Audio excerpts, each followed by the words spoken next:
କେବେ ଭାବିଛନ୍ତି ଯଦି ଆଗାମୀ କିଛି ବର୍ଷ ଭିତରେ ଆମ ସହର ସବୁ ପୂରାପୂରି ଖାଲି ହୋଇଯିବ, ଯଦି ଲୋକମାନେ ଚୁପଚାପ ମରିବାକୁ ଲାଗିବେ, ଆଉ ସବୁଠୁ ବଡ଼ କଥା, ଯଦି ମଣିଷ ନିଜେ ହିଁ ନିଜ ବିନାଶର କାରଣ ସାଜିବ?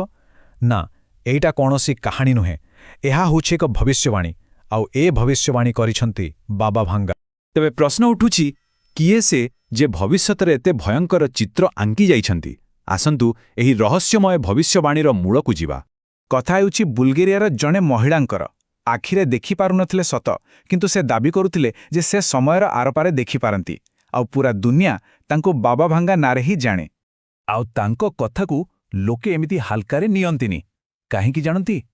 କାରଣ କୁହାଯାଏ ଯେ ସେ 9/11 ଆକ୍ରମଣ ହେଉ, ରୁଷ ୟୁକ୍ରେନ ଯୁଦ୍ଧ ହେଉ କିମ୍ବା କରୋନା ଭଳି ଭୟଙ୍କର ମହାମାରୀ, ଏସବୁର ସଙ୍କେତ ବହୁତ ବର୍ଷ ଆଗରୁ ଦେଇସାରିଥିଲେ। ହେଲେ ଏସବୁ ତ ଗୋଟେ ପଟେ, କିନ୍ତୁ 2026 ମସିହା ପାଇଁ ସେ ଯାହା କହିଯାଇଛନ୍ତି ନା, ତାହା ଶୁଣିଲେ ଆଜି ବି ଲୋକଙ୍କ ଦେହ ଥରି ଉଠେ।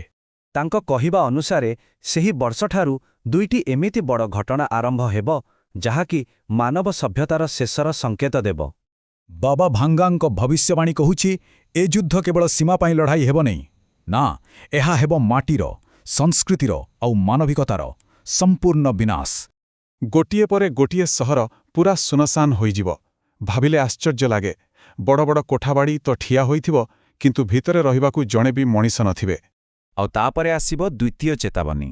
ଏକ ଏମିତି ସମୟ ଆସିବ ଯେତେବେଳେ ମେସିନ୍ ମଣିଷ ପାଇଁ ନିଷ୍ପତ୍ତି ନେବା ଆରମ୍ଭ କରିଦେବ। ମଣିଷର କାମ, ତାର ଆବଶ୍ୟକତା ସବୁ ଶେଷ ହୋଇଯିବ।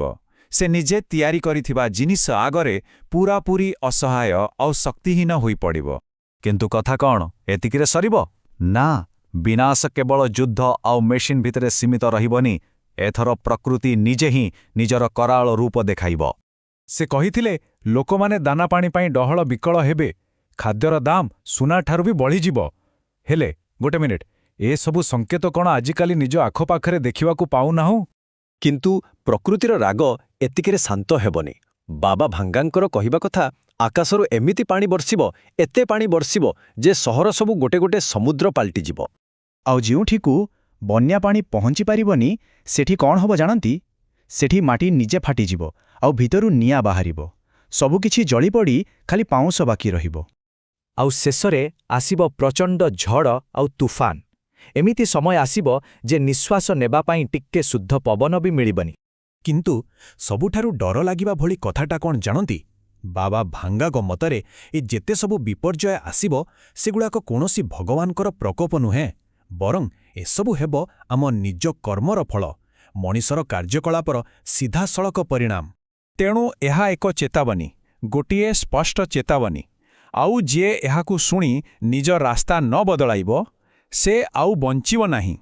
କିନ୍ତୁ ଶୁଣନ୍ତୁ, ବାବା ଭାଙ୍ଗାଙ୍କ କହିବା ଅନୁସାରେ ଏଇଟା ଖାଲି ଆରମ୍ଭ ମାତ୍ର। ଏଇ ମହାବିନାଶ ପରେ ବି କିଛି ଲୋକ ବଞ୍ଚିଯିବେ, ଆଉ ଏକ ନୂଆ ଯୁଗ ଆରମ୍ଭ ହେବ। କିନ୍ତୁ ପ୍ରଶ୍ନ ହେଉଛି, ସେମାନେ କିଏ?